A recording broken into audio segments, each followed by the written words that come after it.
Although Ashwin was alone 99% of his time during preparation for several years and barely socialized, how did he manage to keep his sanity?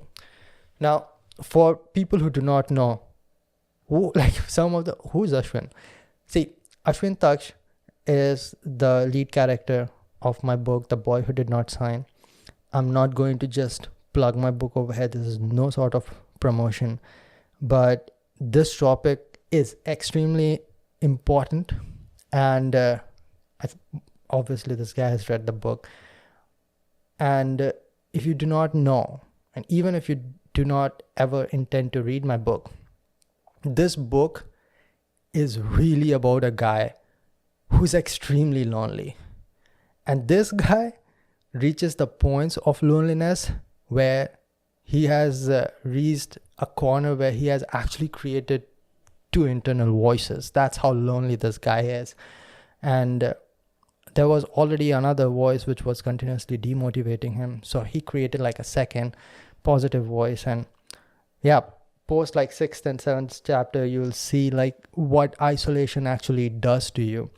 And I've talked about being isolated. It's not a healthy thing to do, but unfortunately that's kind of a last resort for a lot of the people who are struggling. See, it's very unfortunate and you cannot generalize it, but if you start generalizing it every time, like, oh, that does not always happen, then you cannot say anything. But this happens mostly.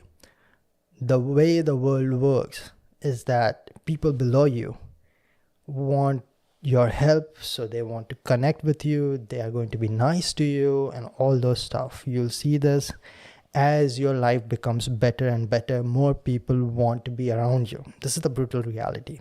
There are obviously some people around you who are just there because of you. They like you, they love you, they want to be with you, they want to help you, they want to support you. You can count those people without using all of the fingers of your single hand. That's the truth. That's the brutal honesty. If you have even a single guy or girl like that. But when you are at the bottom, when you're absolutely worthless and there's nothing wrong in being over there, we all start with that and we start developing worth. But when you're down there, when you are no use to anybody, a lot of times you are alone, all right? And a lot of us are at that point. A lot of times we go through ups and downs. It's not always up and up.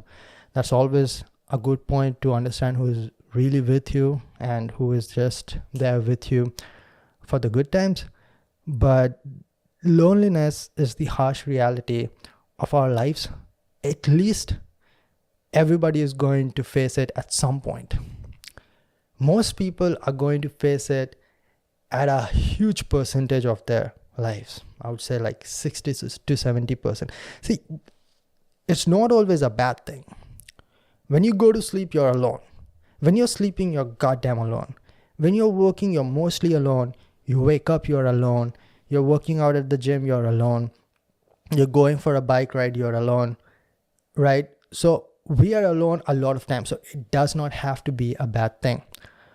But a lot of times we feel that it's a bad thing, and that is harmful to us.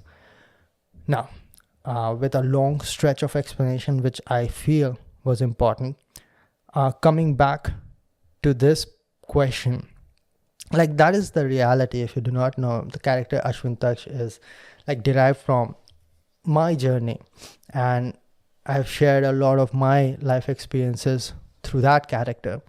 And that was the reality of my life up until I became an ISRO scientist, because that's when I did not have a big goal in front of me that I have to fight for and I have to prove my worth. At that point, I had already proven what I'm capable of. But until that point, which this book covers the final 1 year of, until that point, I was super lonely, a lot of times by choice.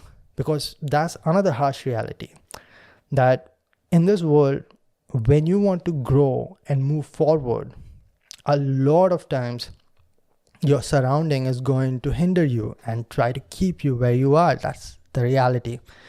A lot of times you are in a very good place and your surrounding is super progressive and they want to grow and move forward as well. But a lot of times that does not happen, and that's the harsh reality of a lot of you guys listening. Same was the situation for me as well. And in that case, you have to choose to be alone. If you're going to work on yourself, there's going to be a lot of time in isolation. And how do you deal with that? That's the question. A good thing about working towards something that you want to achieve, and that you is very important, is that now you don't hate yourself. A lot of times, the frustration or the sadness comes from you not doing what you want, which ultimately leads you to hopelessness, and that brings sadness. And that's when you need someone to just talk about anything so that you can forget about where you are, what you're doing, where your life is going. But the good thing is that when you have a goal, it's not about whether you are going to achieve it or not. It's about, since you're moving towards that, since you're making voluntary steps towards that, so you have a hope that the way you want your life to look like, it might look like that in the coming future. And that hope is extremely important. That's what keeps most of us afloat. Like, that's what brings happiness to all of us, that life will be better. Even people who are extremely successful and rich, they will not be happy unless they have a hope that life can get better or there's something they want to chase.